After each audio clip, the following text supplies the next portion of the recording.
ہمارے سلسلے میں صرف نام جڑ جانا کہ میں وہاں سے مرید ہو گیا یا حلیہ بنا لینا اتنا کافی نہیں ہوتا ہے، بلکہ اس میں جو طریقے اور تعلیمات ہیں وہ سیکھنے اور سکھانے اور عمل کرنے سے بات بنتی ہے۔ تو ہم نقشبندی ہیں، مجددی ہیں، لیکن ہمیں ایسا بن کے جانا ہے کہ حشر کے میدان میں جب ہمارے بزرگوں سے سامنا ہو تو ہم اتنا راضی کر کے جائیں کہ جب وہ ہمیں دیکھیں تو اپنا چہرہ نہ پھیریں بلکہ محبت سے ہمیں اپنے سینے سے لگا، ایسا بن کے ہمیں جانا۔ اور ہمارے شیخ، ہمارے مشائخ موت کے وقت بھی ہماری مدد فرماتے ہیں۔ کتنے واقعات ایسے بزرگوں کے موجود ہیں ہمارے سامنے کہ موت کے وقت بھی رہنمائی فرماتے ہیں، قبر میں بھی مدد فرماتے ہیں، حشر میں بھی مدد فرماتے ہیں۔ اور بزرگوں نے تو فرمایا کہ پیر کامل کے لیے ان کے مریدوں سے کہ اپنے پیر کی طاقت کا اندازہ تمہیں اس دن ہوگا کہ جس دن اگرچہ تم جہنم میں بھی چلے جاؤ گے لیکن تمہارا پیر ہاتھ ڈال کے تمہیں جہنم سے نکال کے جنت میں پہنچا دے، اس دن تمہیں اپنے پیر کی طاقت کا اندازہ ہوگا۔ تو مرید کی کیا حیثیت ہے کہ پیر کو سمجھ سکے یا پیر کے مقام کو سمجھ سکے؟ ہمارے مرشد فرماتے تھے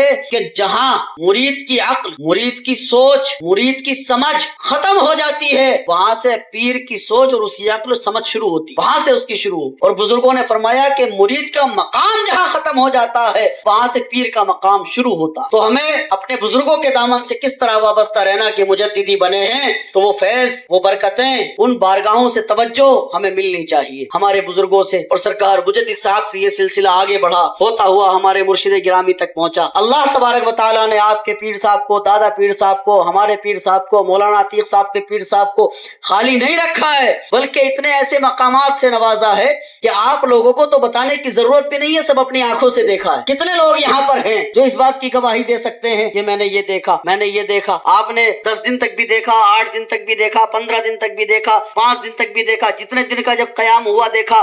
کبھی نہ کسی نے ان کی زبان شریعت کے خلاف دیکھی، نہ بات شریعت کے خلاف دیکھی، نہ عمل شریعت کے خلاف دیکھا، نہ قدم شریعت کے خلاف دیکھا، بلکہ جب بھی بات کی ہے اللہ تعالیٰ کی اطاعت کی بات کی، جب بھی آپ کو جب بھی تعلیم کی رسول اللہ کی اتباع کی تعلیم کی، اور جب بھی سمجھایا اپنے بزرگوں کی تعلیم آپ کو سکھائی ہے، اور وہ تعلیم آپ کو سکھائی، وہ فیض پہنچایا اور ہر طرح سے پہنچایا، ہر طرح سے محنتیں کی ہیں۔ اور دیواس پر تو بڑی خاص عنایتیں رہی ہیں جو اس وقت میں مرید تھے، جو اس وقت میں جن لوگوں نے اپنے سامنے سے دیکھا، یہاں بھی بیٹھے ہوئے ہیں، سب نے دیکھا کہ جو اس وقت میں دیواس کے حالات تھے، آج میں یہ اندازہ لگاتا ہوں کہ اس وقت میں اگر حضرت ہمارے شیخ اس شہر میں نہ آئے ہوتے اور خدمتیں اور محنتیں نہ انجام دی ہوتی تو ہو سکتا تھا کہ دیواس میں یا تو نام کے آج سنی چند باقی رہ گئے ہوتے یا سنیت ختم ہو گئی ہوتی۔ جو حالات اس وقت تھے، دینداری میں بڑے غافل تھے لوگ، حقیقت سے بڑے دور تھے لوگ، شریعت سے بڑے دور تھے لوگ، اور داڑھی والے